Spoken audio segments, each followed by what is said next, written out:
careers panel, a bit different to Vicky's CV workshop. I wanted to get together a couple of people that I thought might be really good sharing their experiences in cybersecurity. So I always get asked, how did I get into cybersecurity? And it's not an easy question for me to answer. I might introduce the panelists first though, and let's get them on screen. Ian, I might need your help with this. That's okay, guys. You can turn your cameras on now, or just the audio. Either way. Hello. I'm going to see if we can pin everyone. We'll see how it goes. But that works great. Hey, Fabio. So Fabio is a risk and security executive. He has over 23 years of international experience working for private companies and large multinationals. He's worked in a variety of management, technical, and advisory roles. Currently, Fabio is the executive manager and group head of the cyber threat detection and response. I think you call them a cell, don't you, Fabio, at IAG? And is accountable for the prediction, prevention, detection, and response of cyber threats, as well as cyber defense strategy, engineering, and analytics initiatives. That's a really big mouthful and sounds like you have a lot of responsibility, Fabio. Thank you so much for joining us and taking the time today. Next we have, I will introduce Cav because she's on screen there. Cav is a qualified cybersecurity professional with a very large ICT career behind her. She's keen to start off in the cybersecurity industry, having completed a certificate in cybersecurity and a work experience program.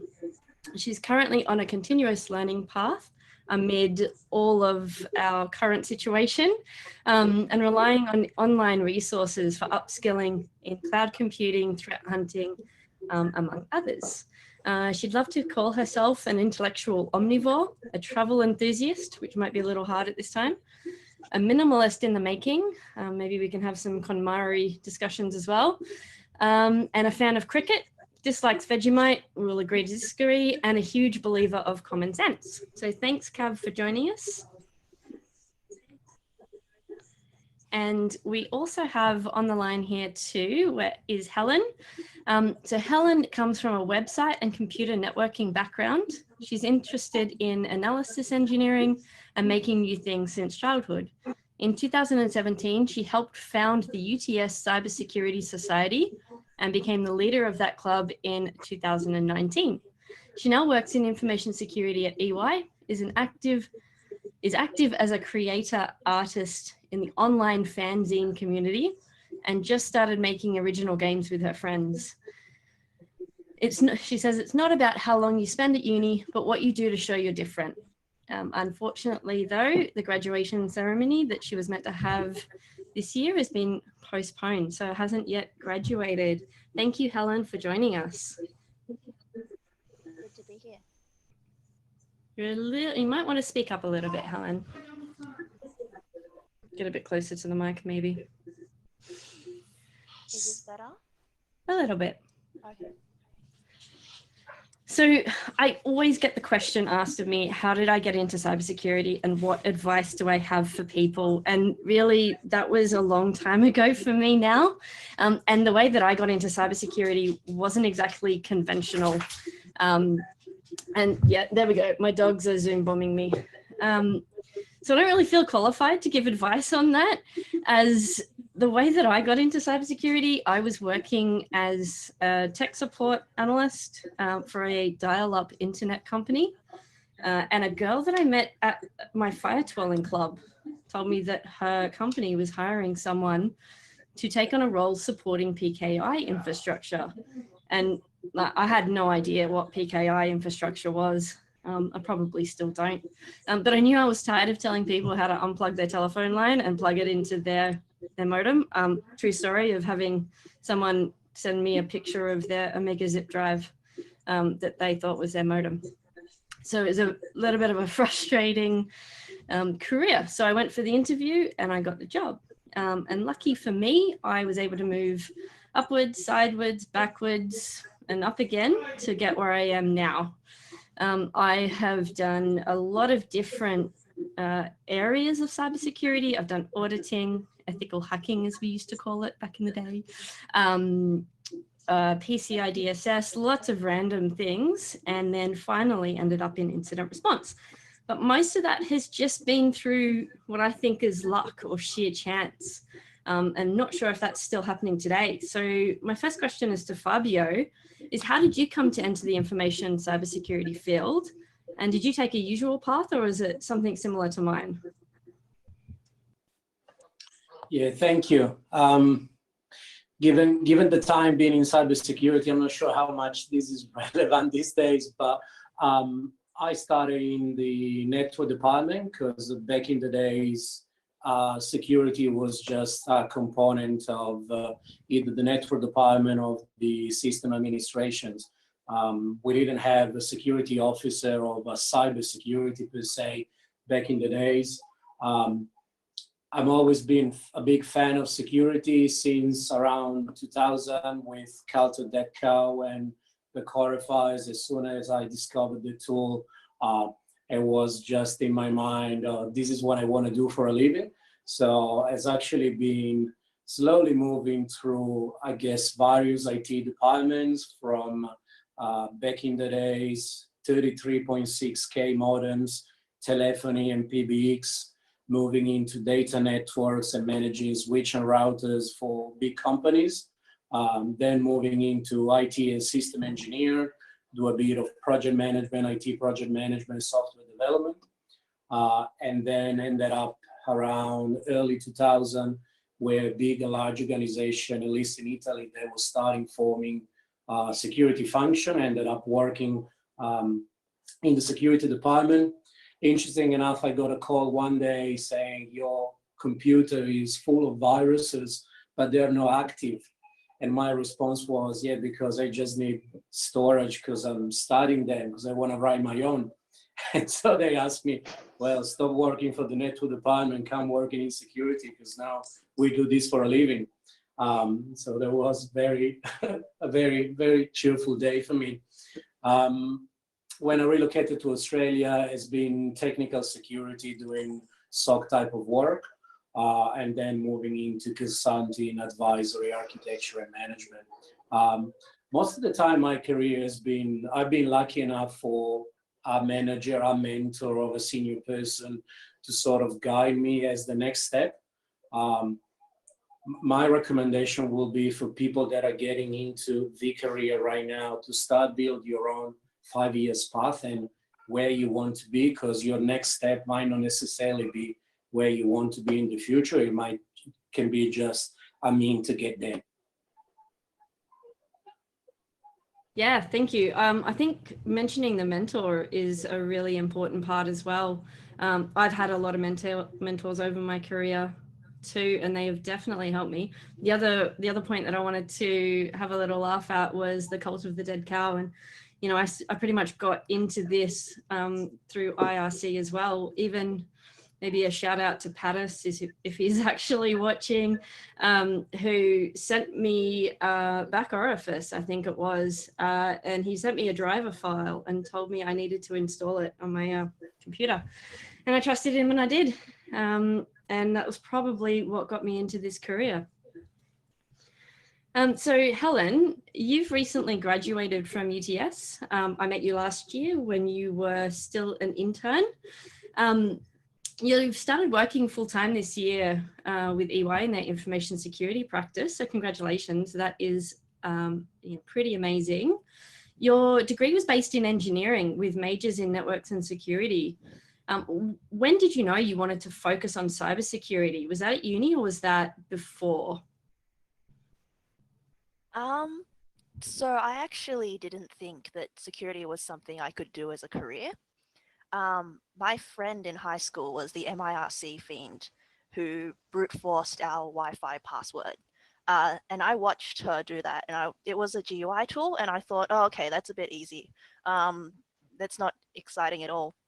So I was on my way to becoming an engineer. But then I ended up at Cisco doing my internship, the first one, and I learned that layer 2 switching was dying, which was my favorite layer, by the way, my favorite part. And so I went, oh no, this is terrible. I need to find a new career path. It just so happened about the same time, CISCA was still around, and they did a reach out to our university. So that's the National Cybersecurity Competition Australia. They stopped doing that last year, but this was in 2015 or 2016. I don't really remember at this point. So that's how I got into security. Excellent, thank you. I like that you know your career choice already at uni was dying, and you had to think of something new. So lucky you found cybersecurity. Yes. Cav, so you've also recently graduated. You did a Certificate 4 in cybersecurity at the Canberra Institute of Technology, but your background is in ICT, web applications, and mobile app testing. You also have a degree in engineering and a postgrad diploma in IT. So having been in the technology space for a number of years already, what's prompted you to study cybersecurity? Yeah, that's a good question, actually. I had an exposure into audits, like IT audits earlier back in my software testing career. So I was a part of ISO 27001 and as well as CMM audits. So represented my team doing like some bit of physical security as well as securing the servers and things like that. So somehow within myself, I knew that if I was to choose a niche field, I was going into cybersecurity. So at a logical point when I took a break in my career, I thought this is a great time to actually upskill myself, take some formal certification and go forward with it. So yeah, that's how I pushed myself into it. That's perfect. That's actually a good news story for compliance. I mean, normally used to everyone hating it, but for that to drive you to consider it as a career is a win, I think, for all the GRC people out there. Well done. So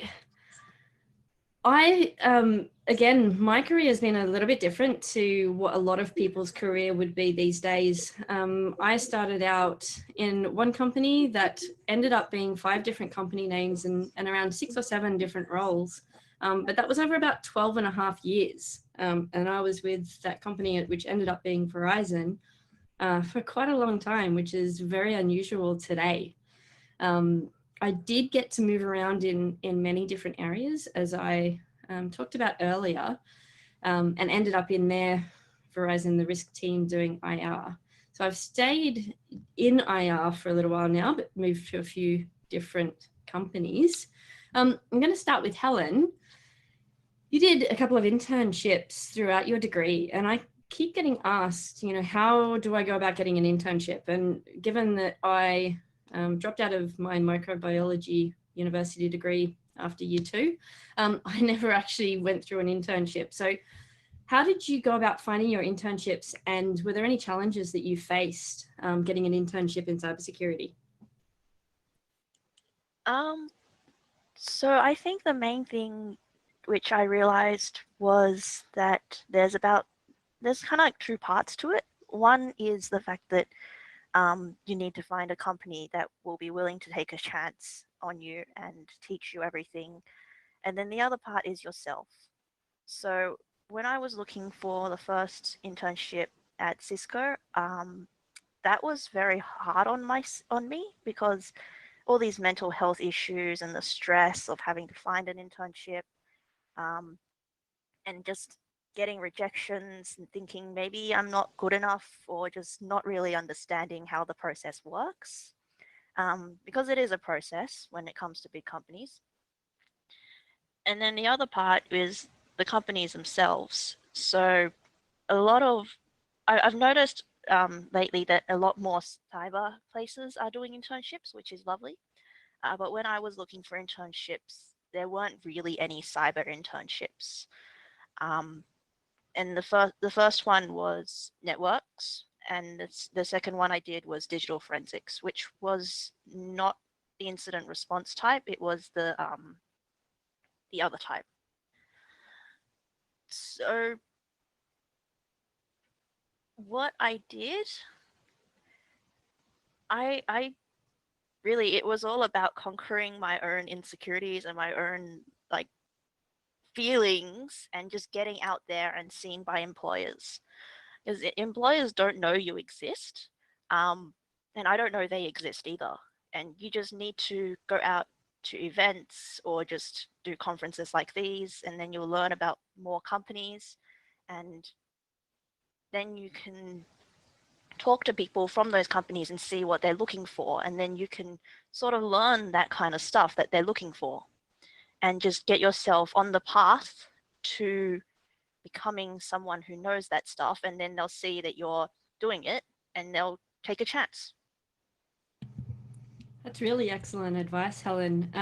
I know for myself, if I think back when I first started out in this career and you had to ask me what job do I want to do in 5 years, I wouldn't have been able to answer that question. I mean, back then my job really wasn't mainstream. And I think that a lot of people still don't realize that cybersecurity is a career option. They watch shows like Mr. Robot and think it's just, you know, just hackers and there's nothing in it for them. But when you get out and you experience the, you know, the community and the different areas, you see that it's actually quite a broad environment. And there's a lot of different aspects to it. But thank you for sharing that, Helen. I think that's really good advice. Cav, you are also sort of looking for work experience. You've been a part of a work experience program as part of your studies. What have you found useful since you finished your studies to help keep skilling yourself up?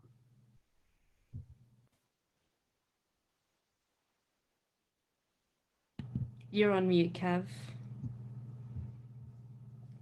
Yep. So, Got you.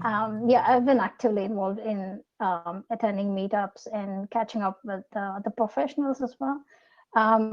Apart from that, I did after I finished my studies, I did my work experience as well as did a virtual work experience, and I also rely on online resources to keep myself, you know, improving my skills.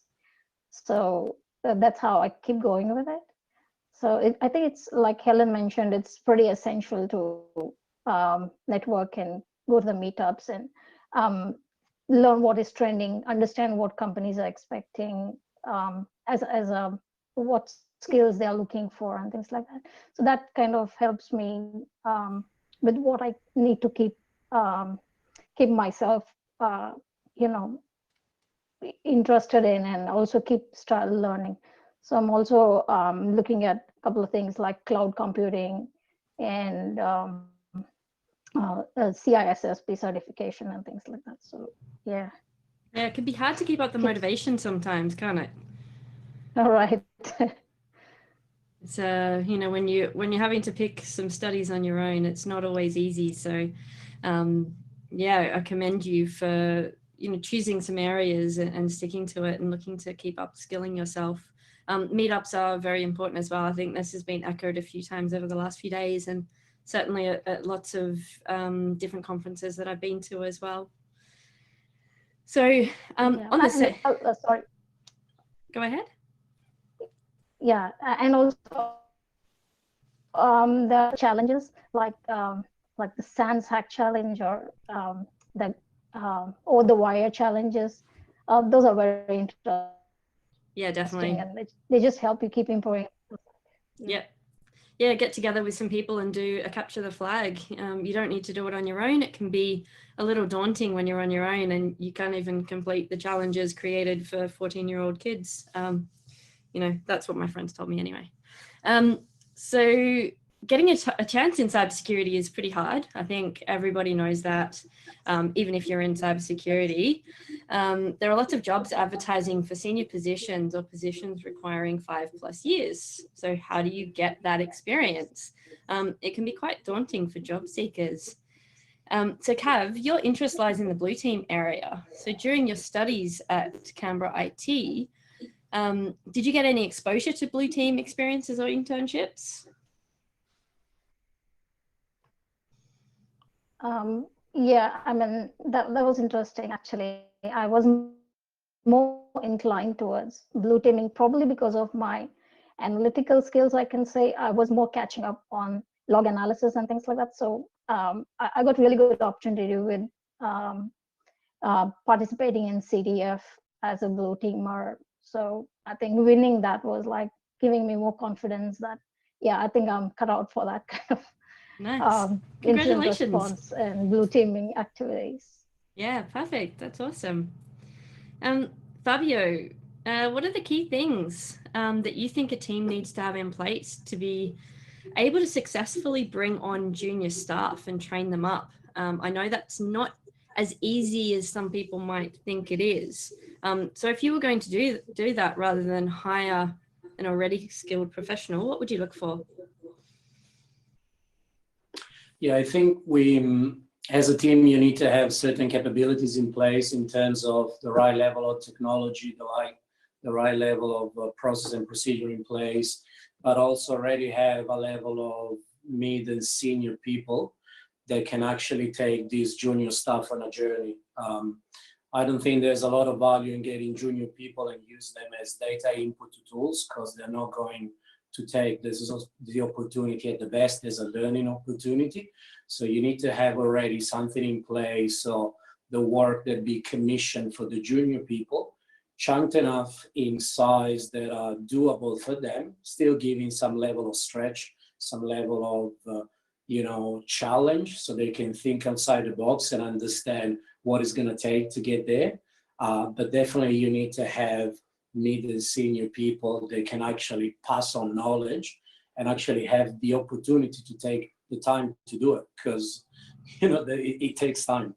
Yeah, I think that's what a lot of teams find, is that it does actually require almost a full-time position to train up someone that is junior in the role. And a lot of security teams are already potentially understaffed. So people think it's quite easy. I'll just bring in a junior and you can train them up. But that will often backfire if you don't have the time to dedicate to actually teaching them, because they will get into that role and get nothing from it because everyone is too busy, through no fault of their own, no fault of the person who's been hired. It just doesn't work out. So it is a tricky thing. And I realized I did skip over another question I had for you earlier. I wasn't doing a very good job of reading my notes. So as a hiring manager, you'd face some challenges in retaining people in roles, and also finding candidates. So we've had Ricky's CV workshop today. What are a few things that you look for in a candidate that might help them get over the line? Yeah, so I usually look not at the best, but the best fit for the team and the best person that can bring skills and line of thinking that might get my team where it needs to be over the next 12, 18, 24 months, right? Break it down is usually a good, solid foundation of technical skills. I know someone has said in the community that it helps a lot to know how computer works if you are in cybersecurity, so I'm a big believer in that. I want people that they may not have a cyber background, but they have, software engineering skills, networking skill, IT system skills. They know how computer works and they can make them work. The other thing that I'm looking for is the ability to respectfully and professionally speak up and challenge the current line of thinking. What I usually say to my team is, the worst thing you can do to me is keep saying yes. If there's something that we have been doing over the last period of time and we found something new, or there's a different way or a better way to do it, let's pick up, let's put it on the table, let's have an animated debate if that is going to get us to the promised land. I don't think it's difficult to hire the right people, it just takes time, right? So from experience, and I usually work with the financial services, and because of that, large company, there is a level of corporate red taping. It takes at least 3 months from interviewing and get people on board. Yep, off mute. Yeah, I think it rings true when you talk about culture, and that's been my experience as well. Both for me personally, when I've been hired into teams. When I started out in IR, I had no IR experience, but they knew that I was hungry to learn, and technically I was capable. So it was just a matter of, throw me in the deep end, which is where I end up being thrown usually. And I swam, and that's worked out really well. I also agree on having that bit of a background on how things work. I even feel like for myself, I have a few gaps in that, and it does prevent me from being what I feel like could be my best cyber self. So yeah, when it comes to sort of getting into a cybersecurity role, if you are looking to upskill in areas, don't look past the, an A+, or, getting yourself a computer, pulling it apart, putting it back together, build your own rig, that kind of thing. Because even if it's not cybersecurity, if you talk about that in an interview, I think you'll find the interviewers, will be impressed that you're going out of your way to actually try and learn something new and teach yourself something. And that goes a long way. So I did have a couple of just speed run questions just before we finish up, actually on time, which is amazing. So Fabio, if you had a cyber sleuth name, what would it be? Cyber. That's not very creative. And do you have a favorite cyber superhero? Cyber superhero. There would probably be Sword Designer, the guy that's behind Open Wall and John the Ripper. Oh, nice. Cav, what's your cyber sleuth name? You're on mute, Cav.